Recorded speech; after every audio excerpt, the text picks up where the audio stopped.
What was success costing you? Was there anything that you kind of built that $20 billion fund, you were driving towards that success? Did you feel like you weren't winning in the ways that you wanted, or did you feel that pull to just do something bigger? The challenge was I had young children at home, and we had to move the company to another city. And after a few months of me flying back and forth, my wife literally shows up with the kids saying, "Hey, we want to see dad once in a while." And so, I recognize, okay, it's important to create that balance. And again, it's difficult. It's difficult when your head is there, you're in the game, you're hitting hard, and how do I spend the time with what's really important? I went to a conference about that time, and the guy on stage, and I write about this in my book, The Sound of Freedom. And actually, no, The Sound of Freedom is already out, but the new one called Your Infinite Wealth, the golden age of conscious capitalism. And I talk about how I went to this conference, and this guy on stage, he was there. He had this glass jar, and he put a bunch of rocks, like stones, maybe river stones, in there, and he and quietly, and then as we all kind of sat down, he said, and he took one more stone, pretending like he was trying to put it in. He says, can I, is it full?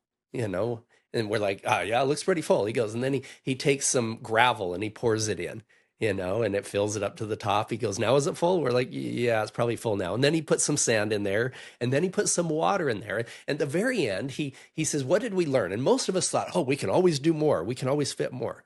His answer changed my perspective. He goes, no. He said, what we learned is that if I started with the sand and the gravel and the water, I would have never fit the big rocks in. He said, you have to identify in your life what those big rocks are, what is really important. And so, it made an impact at that point. I was spending more time at home, but then I started an investment fund, and it grew. It grew and grew. It grew to billions of dollars of assets under management, thousands of employees. And I kind of lost my way in a lot of ways. In fact, we'll talk about this separately, but I had some undercover operators that I had done work with in the child rescue missions. And two of them called me and they said, Paul, do you trust us? I said, yeah, I trust you with my life. Literally, when I did the work, I was in charge of talking, you're in charge of making sure I don't die. They said, you need to come to this healing retreat. I'm like, oh, I don't need to heal. I'm Paul effing Hutchinson. Everybody wants to be me. They said, no, your kids don't talk to you. You're on your second marriage, headed for a divorce. You think that happiness is going to come from one more helicopter, one more car, one more party, one more girl. And they were right. It was a time in my life where I was, at the time I had just broken up with my second wife. I had massive house. I had 10 bathrooms in my house, 7 fireplaces, 3 kitchens. I had a basketball court in my basement, and I was a bachelor, single, living there, right? That was a recipe for disaster. So yeah, I have played that back and forth multiple times in my life, and asking myself, what are the big rocks? What's important? And how can I balance massive success with having my priorities aligned with my family? Yeah, it's so powerful. It's funny that exact analogy has been extremely impactful in my life. And my company name is Freedom Street and was Freedom Street, and my book was called Freedom Street. And so freedom has been a big part of that. And inside the book that I wrote in 2020 is that analogy of the big rocks That's and the great. sand, and something that I've lived by, because I had to make sure I was constantly prioritizing the right things, because I would way too often say yes to the little sand and the pebbles, and wouldn't have enough when I walked in the door the way I wanted to show up to my wife, to my kids, to my friends, to anybody. And you have to make sure you're doing that. And and it's amazing, high intensity people have a tendency, when put and directed in the right place and organized from the inside out, we can make a really big impact in the world. And I think that you've seen that. I want to transition us because I know that talking about the sound of freedom is something that is really powerful, and it was a game changing moment for you. But it's something that you were working with, that you were involved in, and this trafficking conversation is becoming dinner table conversation today because of this work. you know Walk us through that moment of kind of pushing towards that next level, and how to make an impact in liberating humanity. Well, thank you, Scott. Well, and you're exactly right. 5 years ago, it wasn't polite to have a conversation about trafficking over the dinner table. In fact, I truly believe that the pressure that's being put on our administration for total transparency when it comes to the Epstein case is because so many people are now awakened to the horror of this reality. My understanding of it started many years ago. I had an opportunity in high school to be the president of something called the Peer Leadership Team, which helped kids with drug and alcohol abuse and domestic violence in the home and dealing with some sexual abuse issues, et cetera. I was trained as a peer counselor, and then fast forward, my company in my 20s that helped people overcome anxiety, depression, PTSD, addictions, childhood trauma. I recognize that most people deal with some degree of unhealed trauma from their childhood.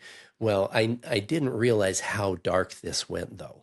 Until I had received a phone call from our attorney general, and now I have a certain set of skills from a previous life that makes me somewhat safe in a dangerous place. And he knew about that. And he said, Paul, he said, I know you've donated a lot to child related charities. He said, I need to talk to you about something that's pretty dark. It's the fastest growing criminal enterprise in the world. Good people don't even know that it's happening. And he talked about human trafficking and then child trafficking. And he told me about a team that was in Cartagena, Colombia, who had found some children who were being sold for the unthinkable. And they needed $50,000 to rescue the kids.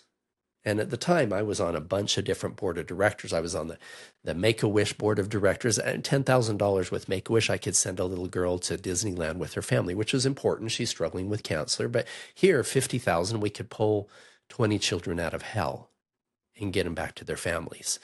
And so I helped to make that happen. And that was the beginning.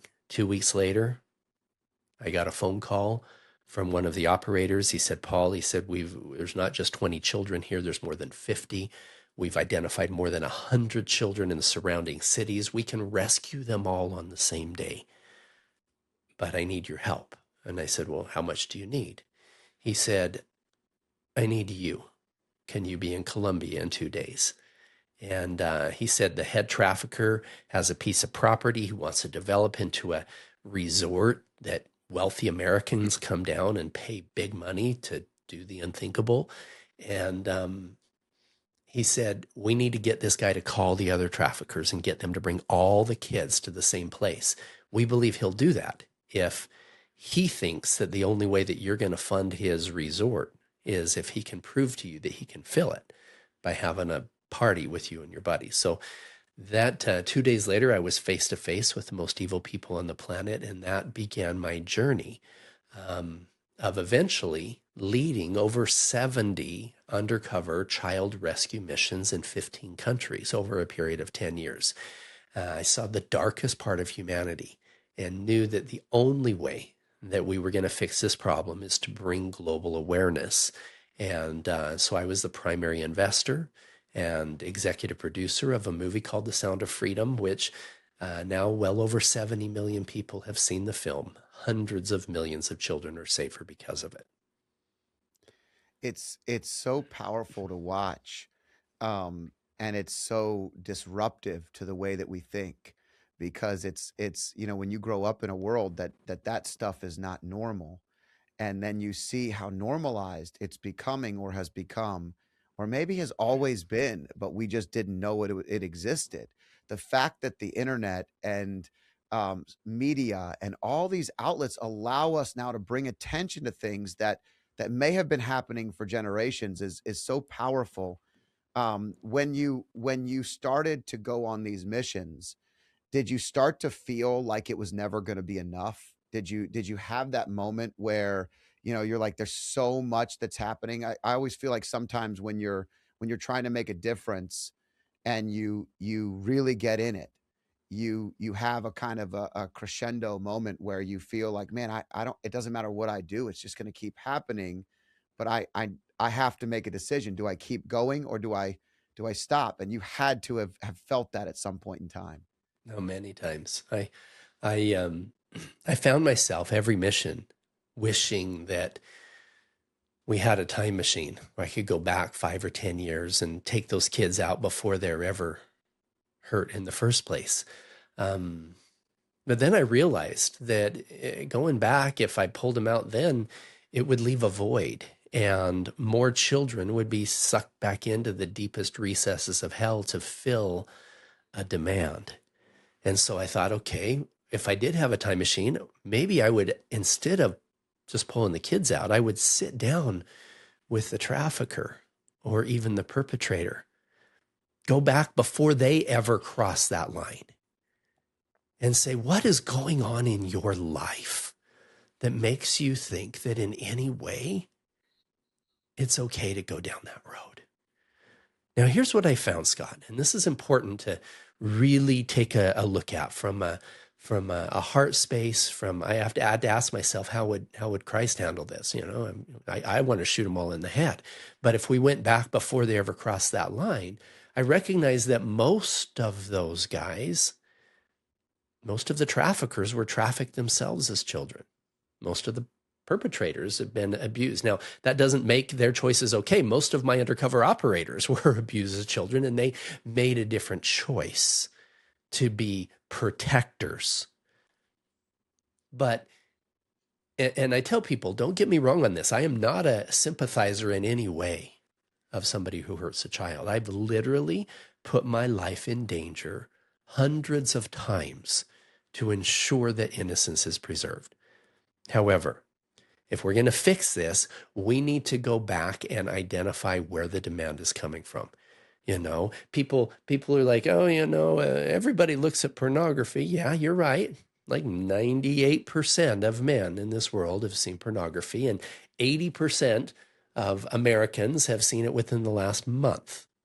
And so, does it mean automatically that you're going to become a predator? No. However, the very second that we take a woman from a divine feminine to an object, we start going down a dark road.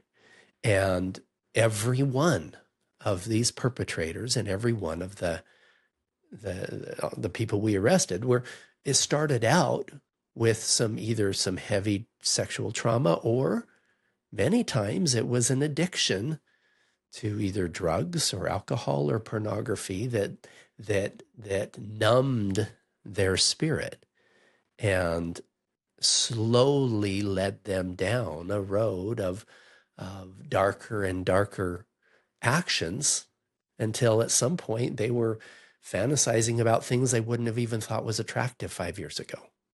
So it's so important that we take a holistic approach and say, how do we heal? Because if we can heal the adults from their addictions, from their trauma, we do that, we will save millions of children. So YouTube has this cool feature where they pick the next video for you, and it's right here on this screen. So I hope you enjoy this next video.